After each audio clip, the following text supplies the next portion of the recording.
going forward, it's not only going to be about energy, we are all going to require to take a more holistic approach in this whole energy transition in terms of EV, storage, battery technologies. So I think it's going to take a combined holistic view beyond just electricity and energy generation to start moving the needle in sustainability, not only in India, but across the world. Hello and welcome to Energy Unplugged by Aurora. This podcast features various experts from Aurora having in-depth conversations with key industry leaders, policymakers and academics from all over the world. It explores the hottest topics across the energy market and gives a unique perspective on major energy issues.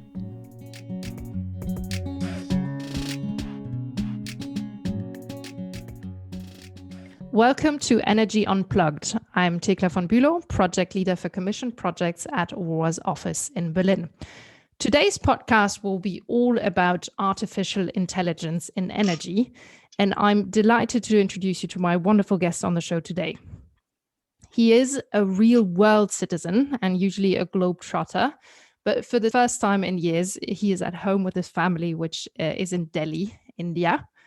He is the former president and CEO of General Electric in India, and he's the founder and CEO of Bharat Light and Power. My guest on the show today is Tejpreet Chopra, all the way from India. Welcome, TP. Thank you very much, Thekla, for having me on the show, and I'm really excited to be on the show. Thank you, TP. Wonderful to have you on the show. Before we start off, I would like to give our listeners a bit of background on you.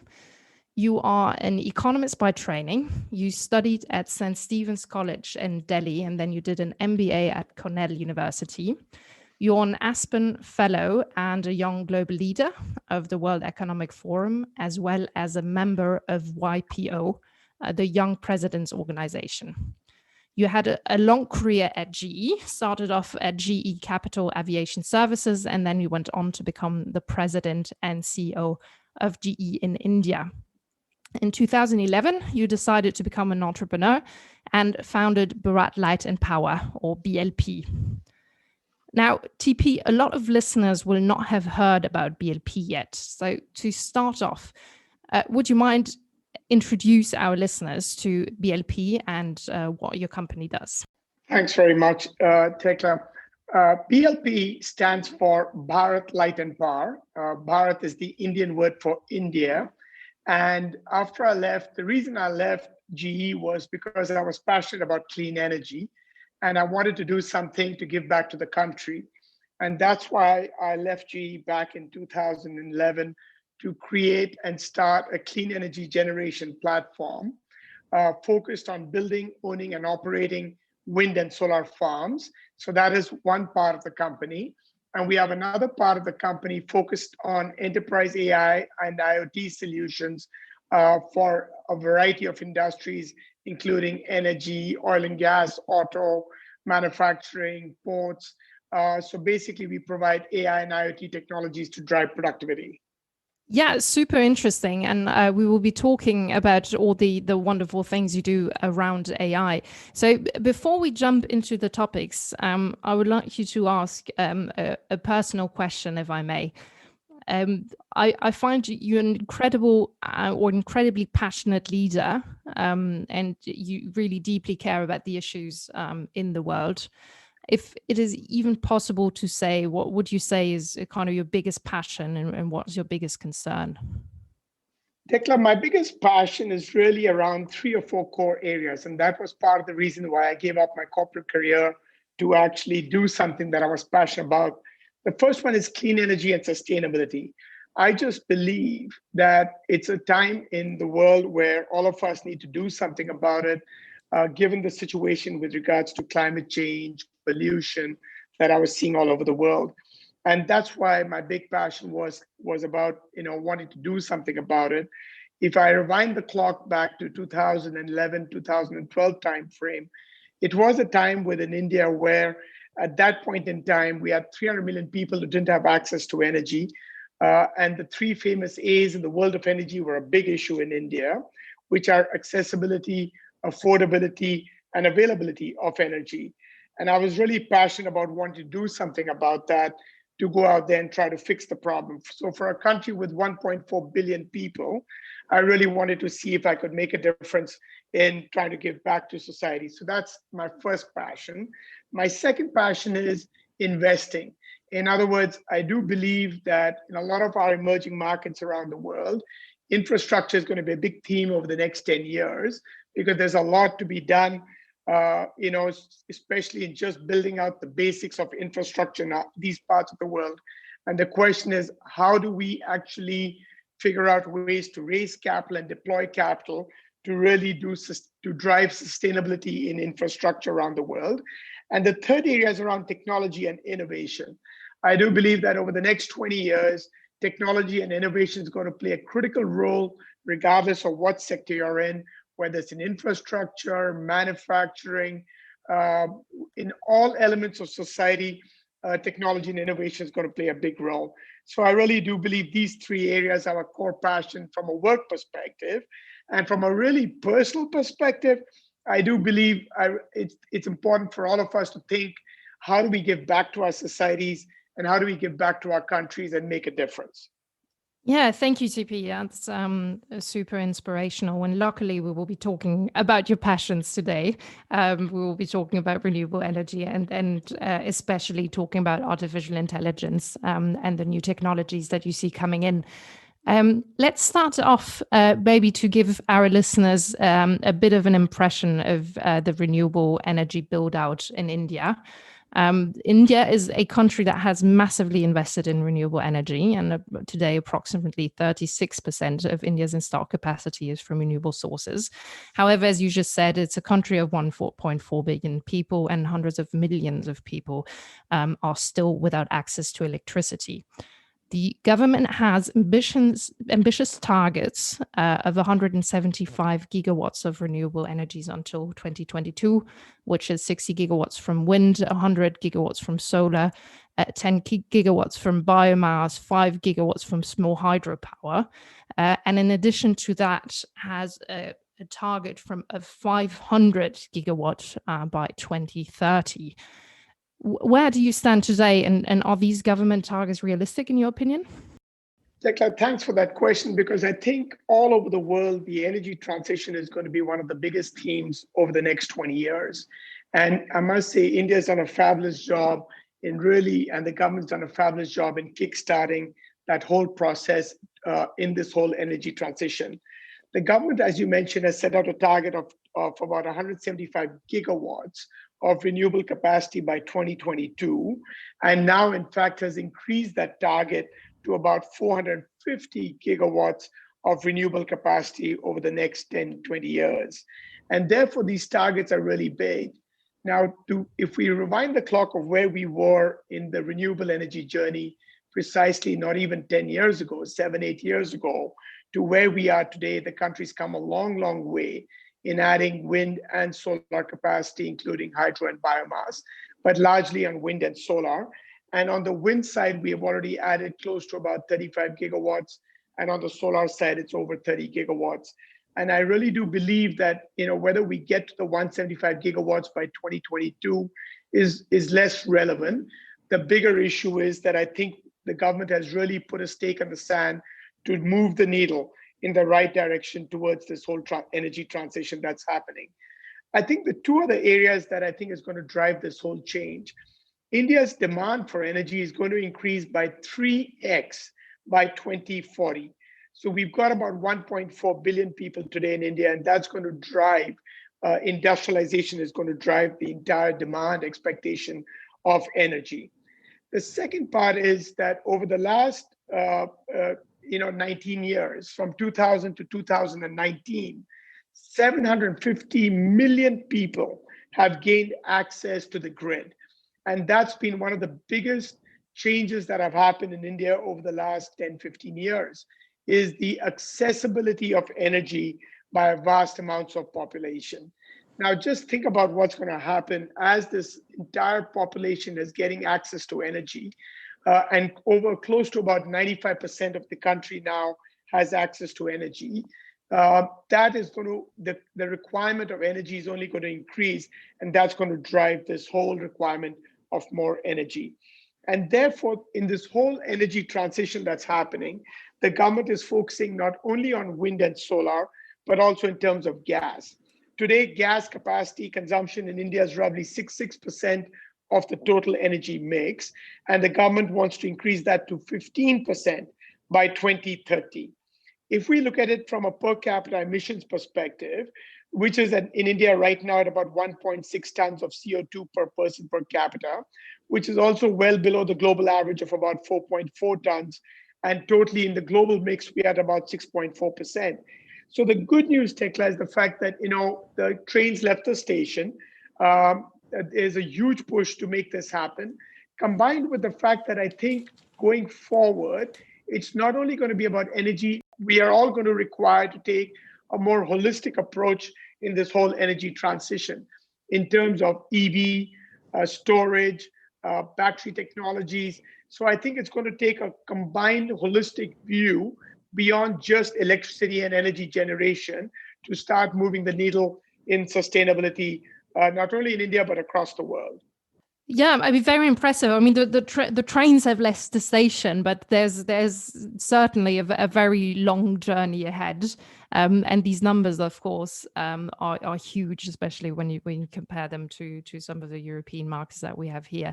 One additional question would be, what is the potential for offshore wind in India? India has around 7,600 kilometers of coastline. Can some of that be used for offshore wind? And I would assume that the West Coast might be better suited than the East Coast. That's right, Thekla. I think the government of India is looking at all potential opportunities, and one of them is offshore wind. And the government has actually selected a couple of sites on the west coast of India and on the southern tip of India. I think the challenge right now for us in India is really the cost of offshore wind relative to onshore wind and relative to solar.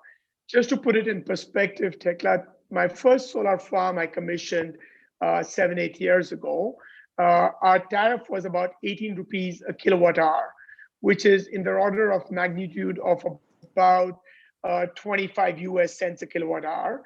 My first wind project, onshore wind project, was about 6 rupees 50, which is just about 10 US cents a kilowatt hour. Today's PPAs in India are trading at about 2 rupees 50 a kilowatt hour, which is about 3 US cents. That is the change that has happened in a period of about 8 to 9 years in the world of renewable energy. So with that decline in energy costs in terms of generation for wind and solar, onshore wind is what I mean. Therefore, when you look at the holistic price points of energy generation, the cost of offshore wind is still significantly high. However, I think the government of India is very clear that this is an area they want to focus on in order to create a wider mix of energy sources, and that is something they're very keen on. So the project is still it hasn't started yet, but I think somewhere in the next 1 year, I'm sure things have got a little delayed because of COVID, but somewhere in the next 1 year, we will see a fair bit of action on the offshore wind side. The only other point I'd say, Thekla, that I was absolutely amazed in the world of energy is the speed at which innovation is happening to make the cost of energy cheaper. Like I said to you, cost of solar going from 20 plus US cents down to 3 cents, cost of generation of wind power from 10 down to 3. It is that kind of innovation that I'm sure every day, every month, from now, offshore wind has also seen significant declines over time, and I'm sure there'll be further innovation happening as the rotor diameters of these offshore wind turbines get larger and larger, and as innovation gets more into the way the piling is done or the way these offshore wind turbines are installed. All that would lead to more economies of scale in reducing the cost of energy generation. Absolutely. And I mean, this is also in line with what we see happening worldwide, falling costs, making the build out of renewable energy much more bankable. Do you see a lot of merchant build out in India, or will it be over PPAs? And how is the subsidy scheme for the moment in India? The government of India has taken a very proactive approach, not only to look at large utility scale wind and solar power generation, but also look at merchant power and also look at power, what we call for commercial industrial consumers.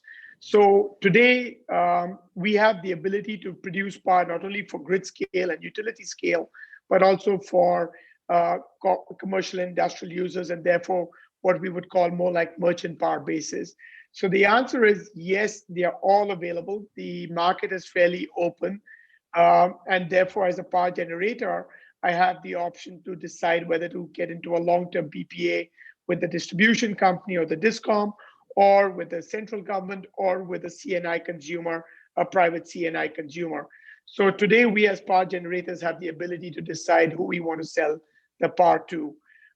And therefore, I just feel that market dynamics are going to keep going up and going down. As you know, across the world, at some point you have the commercial industrial segment becoming more attractive. Then over time, the long-term PPAs get more attractive. And as you know, Thekla, there are many, many factors that go into driving whether it's merchant power or utility power based on financing conditions, PPAs, availability of financing, cost of financing, so return requirements. So all these key factors go in to decide which segment of the power market is going to grow, to what extent and when.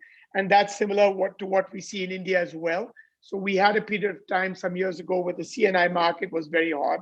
And then the new central government PPAs came about, which has now become very hot. So over time, we're going to see these cycles of innovation happening and cycles of market realities happening that will drive certain pockets of renewables around the world. Thank you, TP, for this short introduction to Indian renewable markets. And I'm sure we could talk about this for hours. But we decided that we would focus today on another topic that we're really passionate about, which is artificial intelligence. And we will talk about the incredible work that you're doing to drive AI forward and the various applications that you see, some of which are truly groundbreaking. So we'll talk about two broad areas, AI in energy generation and AI in energy consumption, or in other words, energy efficiency and sustainability. So there's a lot of definitions flying around. So for our listeners, would you mind defining what you understand by artificial intelligence?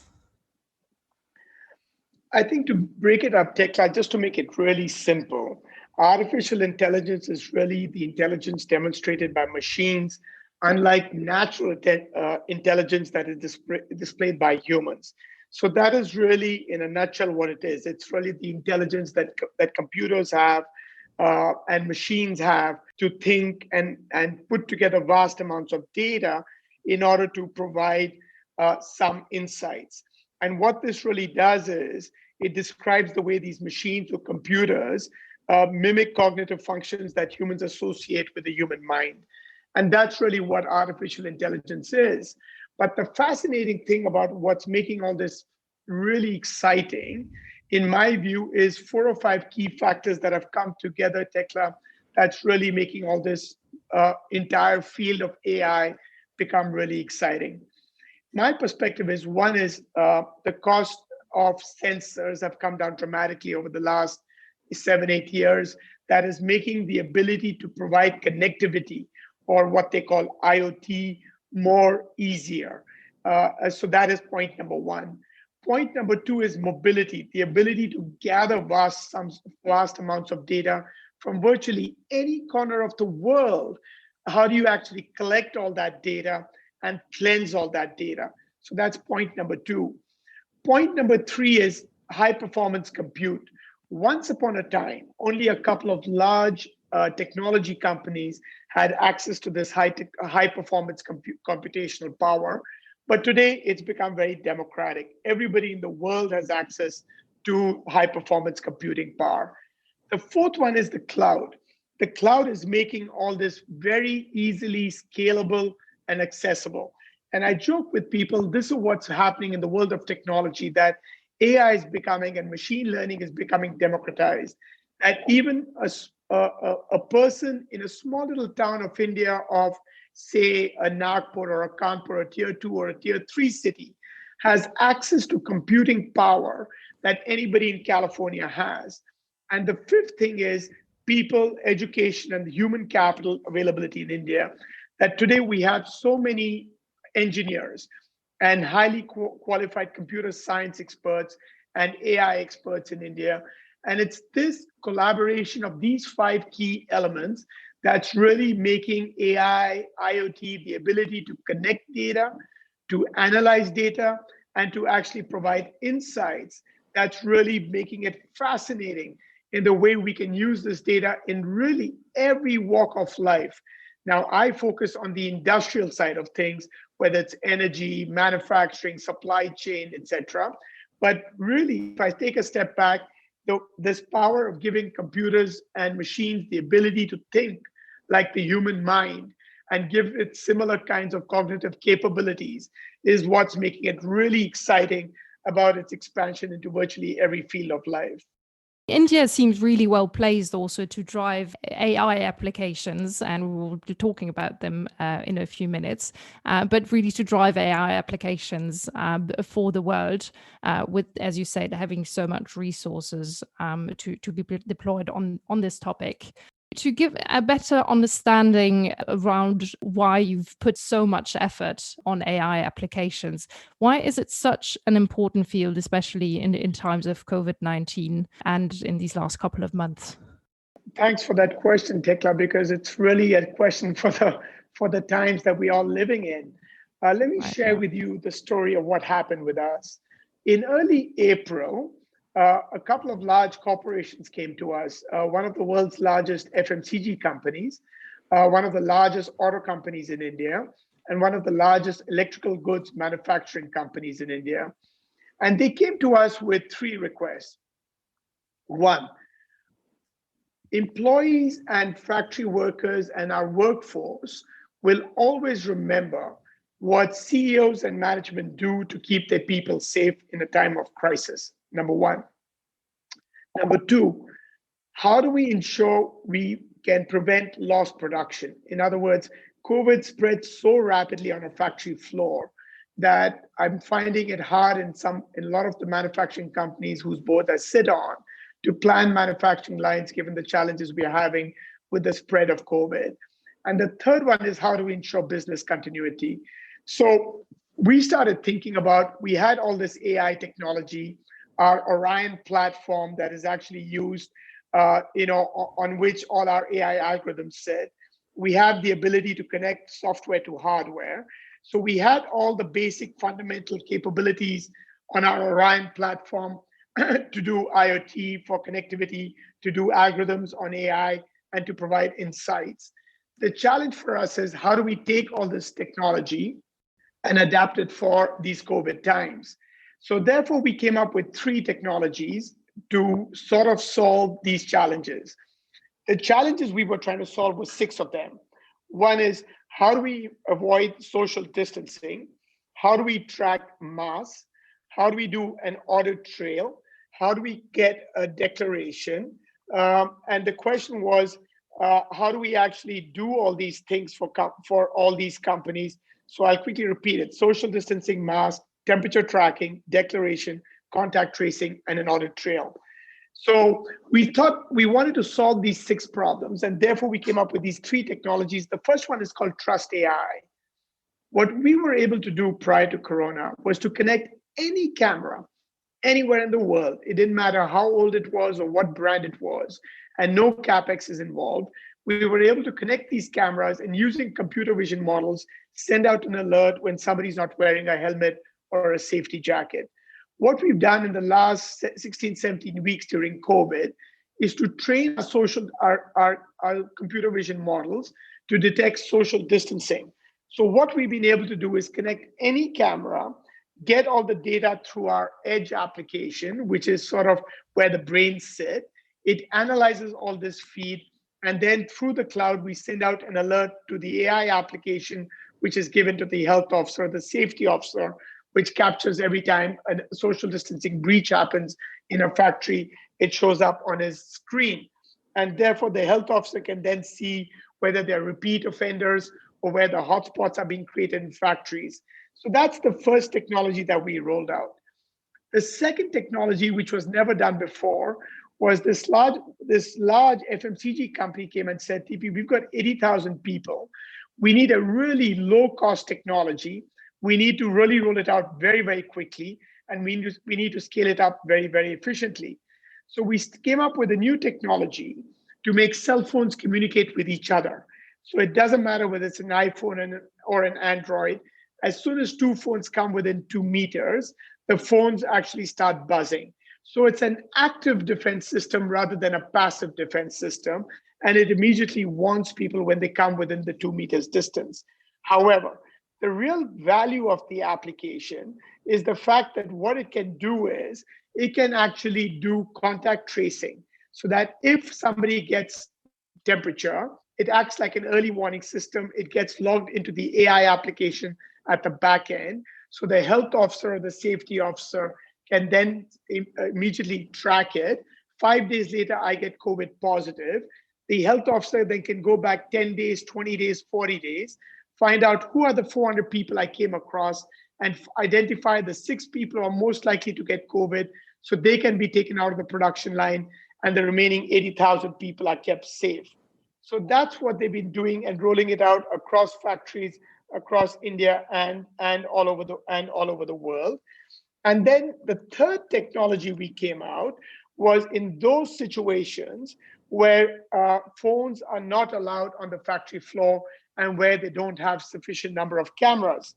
So what we've done is taken our RTLS technology, and this technology is used in the real world under normal circumstances to really track man, material, machine flows on a production line.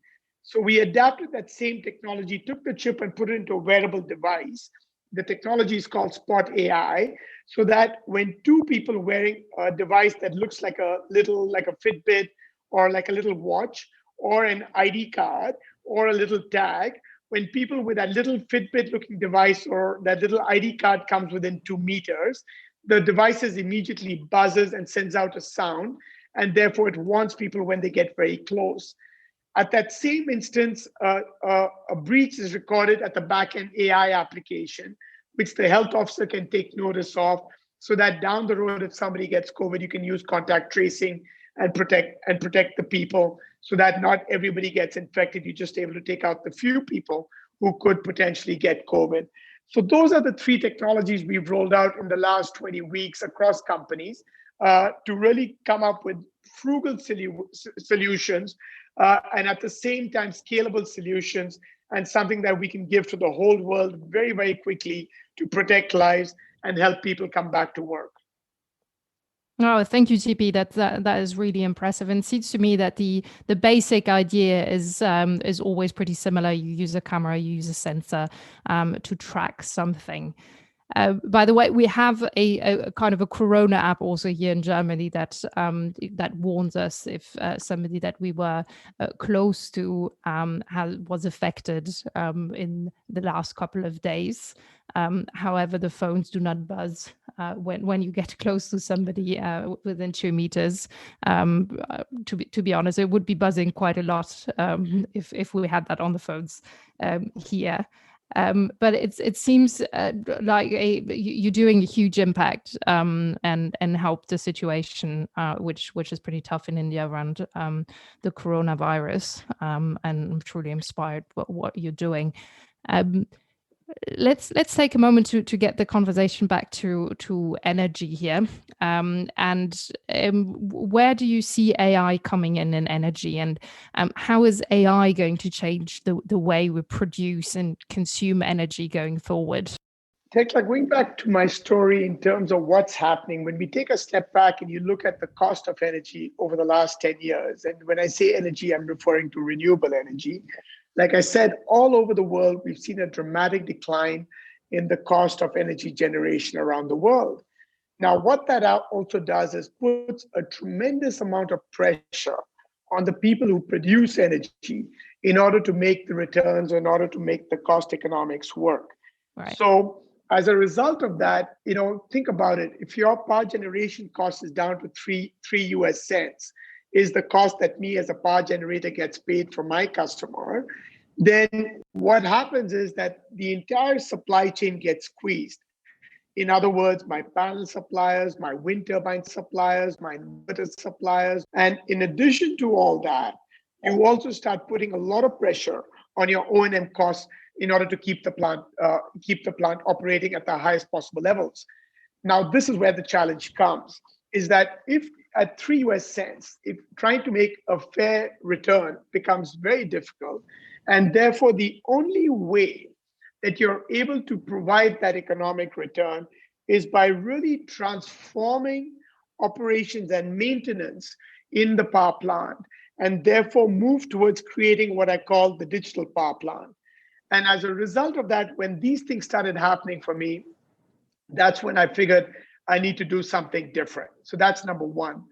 Number two, about 6-7 years ago, as all of us know, wind turbines are machines and components do fail. And usually what I used to find is that it's the failure of the smallest component that shuts down an entire turbine. So a $100 failure of a battery would shut down a $3 million turbine. That kept happening, and the maintenance of my turbines are usually done by the OEMs. All the large corporations like GE, Vestas, Siemens, Gamesa, Suzlon, etc. One day, about 6-7 years ago, one of my turbines burned down to ashes. That's when I figured I needed to do something differently. So that's how this journey of Orion started. So when we created this company, it's called Industry.ai, we ended up creating this enterprise AI platform. It's called Orion, where we started collecting hundreds of tags of data every minute from all our wind farms and solar farms. We started developing a large number of algorithms to predict failures in a gearbox, generator, bearing, inverter, hundreds of hours before the turbine shut down, so we could prevent another burn or a fire or a shutdown of my turbine. And the real focus was, how do we improve machine availability of all our assets? So what we ended up doing was improve machine availability of all our assets from the high 80s to the high 90s.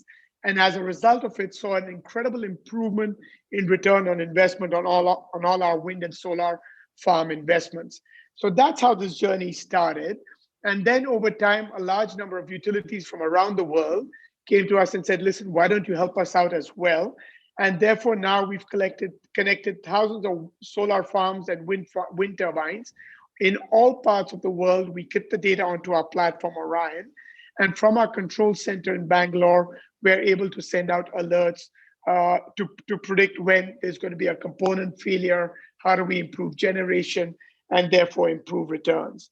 So that's really how the journey started. And therefore, the three core elements is, one is getting the data from the machines. Two is, once we have all the data, how do you cleanse all the data? Because if you think about it, every turbine has a different SCADA, PLCs, different structured data, different unstructured data, different formatting in different countries. So how do you take all these wind farm, solar farm data? How do you cleanse all this data? And once we cleanse it, we then push the data onto our platform where all the algorithms sit. That's where you actually run all the algorithms. And these algorithms could vary from, on the wind side, from yaw misalignment to icing to blade pitch angle to useful life remaining for different components to power curve deviation on the wind side. So that's when these algorithms start running. On the solar side, we've done a lot with regards to soiling loss, inverter efficiency, loss computationals, module temp predictions. So therefore, how do the computers start running all these algorithms and automatically send out alerts in terms of what maintenance activities or what insights that the site owner or the site manager needs to do. So that's how we've been applying AI in really driving revenue generation, or how do we bring in efficiencies on the cost side in terms of operating wind and solar assets all over the world.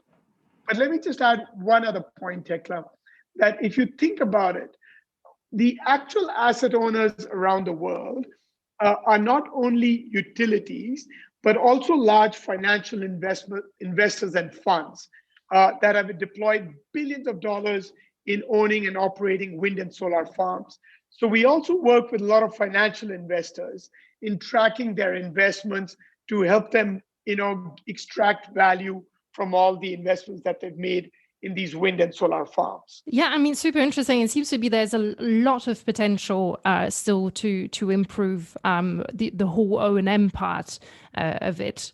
I mean, the reason why the wind and solar has become so competitive and the LCOEs have come down so much was basically improvements in the technology. So higher turbines, more efficient solar panels. Do you see also AI applications actually in the development and construction part, or is it mostly O&M? I think, Thekla, it goes back to where the most value generation could be. So far, the focus is more on the O&M side, less on the construction side.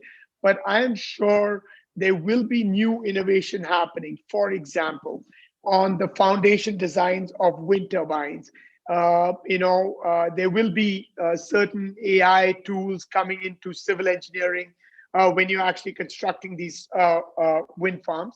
But I'll tell you where the future is going to be really interesting from a construction perspective. As we are collecting more and more data in terms of performance of wind and solar farms, what we are able to assess is the performance of different inverters, different modules, different structures, different design elements. And therefore, what we are exploring is how do you take all this data to really drive efficiencies in manufacturing going forward as well. So if we can reduce the cost of CapEx of building a wind farm or a solar farm by even 5%, that could have a huge impact on the return on investment. And that's what we're trying to do, is assess the performance of different turbines, inverters, soiling patterns in different parts of the country. Because as you know, in India, we're finding soiling is becoming a really big issue because of pollution. And therefore, the way these kinds of analysis can really drive changing the way we design solar farms and wind farms going forward. Let me just state a few more examples of how AI is really making a big impact. We had a situation for one of the brand new wind farms in Norway, where we saw that it had just been commissioned in around August, September. But as the winter came in, we found the generation of the turbines coming down significantly. And we couldn't figure out why that was happening, because if they were fairly new turbines and the generation kept coming down.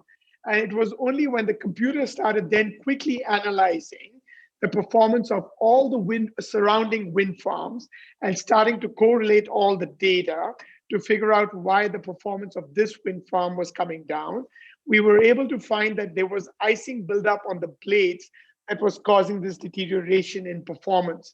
In the blades, there were no heating elements in the blade that was causing this problem. So I can go on and share with you many live examples like this that we face every day in challenges and how AI is driving better performance generation in wind and solar assets. Yeah, I mean, all the examples that you're telling me are hugely impressive, and it's incredible what you can find out by aggregating data and structuring data that so far hasn't been analyzed yet. Let's talk a bit about a focus area for you right now. You told me that in the last couple of months, due to the COVID-19 crisis, you've been kind of shifting away a little bit from focusing on energy generation and now focusing more on the energy consumption side, which is kind of optimizing energy and increasing operational and financial efficiency. Why is that? Thekla, COVID is making a lot of people think very, very differently about cost structures. As you're aware, in the manufacturing world, supply chains have been broken, and everybody's looking at a zero cost methodology in reassessing and reevaluating cost structures for manufacturing. When I started talking to friends in the real estate sector, what I found was, given the fact that like a lot of us who've been working from home the last couple of months because of the lockdown, there's a lot of pressure on real estate asset owners because of the lack of utilization of their buildings. And therefore, we are in a crisis mode around the world, as you're aware of, that everybody's trying to reassess the way business is done. So therefore, what we started doing was, prior to Corona, we were looking at how do we now apply AI on the power and the energy consumption side. Prior to Corona, we didn't really get much success, but it's been fascinating how in the last 18 to 20 weeks, interest levels in really focusing on the power generation side. So when we started digging deeper, what we started doing was going and visiting a large number of factories and buildings, commercial buildings, to assess what their energy strategies are and what they're actually doing. And a couple of key things came out, which was really surprising. One, the focus on energy savings or on the consumption side in terms of driving sustainability, net zero emissions, and reducing the carbon footprint has not really taken hold on the building side and the factory side, but increasingly, it's a more important factor for everybody. Two, we said, okay, if it is getting important and because of COVID, everybody wants to reduce their energy costs, how do we go about connecting the data? But what we found when we climbed up a lot of the buildings was they don't even have the basic BMS systems, which is the building management systems, to even collect the data from different parameters of the building before we could even do AI. Three, even if the building had a BMS system, when I would go into these buildings and factories, you would have one system for energy, one system for fire, another one for safety, security, air, water, ETP, STP, lighting. So you would have many fragmented systems. So therefore, people who are looking at these systems were really challenged trying to put all the data together because there were little components of subsystems. The fourth point, standardization. There really wasn't any standardization because every OEM that makes a BMS or an EMS, an energy management system, or a water treatment system platform of application, or a fire and safety application, each one was built on different computer science protocols, and therefore they didn't communicate with each other. So when we looked at all these parameters, that we really felt that the system was broken. And more importantly, from a business perspective, in multi-tenanted buildings, it was even worse because what we found was that the building owner, he doesn't manage the building because he gives the management of the building to a facility management company. The tenant ends up paying the bill. The building owner pays only a small component of it because that's what he gets in maintenance. So he pays only some part of the electricity cost because that's the common area charges that goes into the elevator or the HVAC or the chiller. And the last point is those CAM costs are a pass through to the owner, to the tenant. So it really didn't affect him that much. This is when we thought we need to change the game. So therefore, what we did, Thekla, was use our IoT experience and the ability to make sensors and gateways communicate with our platform. So think about hardware to software communication. What we figured out was we could figure out a way to make all these systems communicate with our platform in order to extract the data. But the key difference is we didn't only look at energy, we looked at it as a holistic system to connect water, air, gas, electricity, steam, fire, safety, security, every element that goes into a building or a factory to bring all that data in onto the platform, then use AI to then provide insights in driving operational efficiencies in the way people run these buildings to drive sustainability and energy efficiency. That's number one. Number two is that it's not only about the operational part, which is the technology part I just talked about, but also Two other critical elements is from an architecture and design perspective. How do you use AI to drive efficiencies in that perspective? And the third one is in terms of communities and social environment. How do you bring together people into this whole equation? And therefore, going forward, as everybody knows, the 330-300 rule, that the energy component of a building is only $3, the rent is $30, the actual cost of the people is $300. So therefore, what our goal is, how do you use the platform and the application, which is called conserve.ai? How do you use conserve.ai to transform the way, not only the way we do energy efficiency, but also give customers a better user experience in the building environment going forward, and therefore drive efficiencies in managing buildings? Yeah, and I mean, buildings are a really great example of how much can still be done. And I feel in general, we're talking about a lot about how to reduce emissions in electricity generation, but energy efficiency is an area that oftentimes is kind of underrated or discussed too little in the policy discussions that I see around the world. So unfortunately, TP, we're coming slowly to an end of our discussion. But maybe just one final question, because you are, scaling so many new ideas in such a fast manner, and you're an incredibly inspiring entrepreneur. What would you say makes a company successful? Thekla, let me just say two things, right? If I can just add one other critical element for your last question, then I'll move on to your last question regarding a successful company, is that I just feel going forward, one of the biggest takeaways from COVID in terms of our environment is, the concept of a healthy building or a healthy factory. And therefore, I really do believe that the power of AI and IoT can go a long way to create a healthy building environment. And that's what we want to do, not only through the COVID perspective, but also in terms of energy performance, air quality, safety, security. So I just wanted to share that perspective. But coming on to your last question about in terms of what you think makes a successful company, there are many multiple things, Thekla, that I've had in my own personal experience in that journey of what makes a successful company. But if there was just one key thing that you wanted me to highlight, and I'd say it's people. Because at the end of the day, a successful company is one that really has the ability to give people the ability to dream, to give them the ability to go out there and conquer, to give them the ability to go out and innovate, and to really be passionate about making a difference. And I think the day all of us in the working world are able to attract the like-minded people who share that same passion and excitement about the future, about making a difference, about really going out there and driving change in this world, I really do believe once you have those right people, magic just happens. Wow, thank you, TP.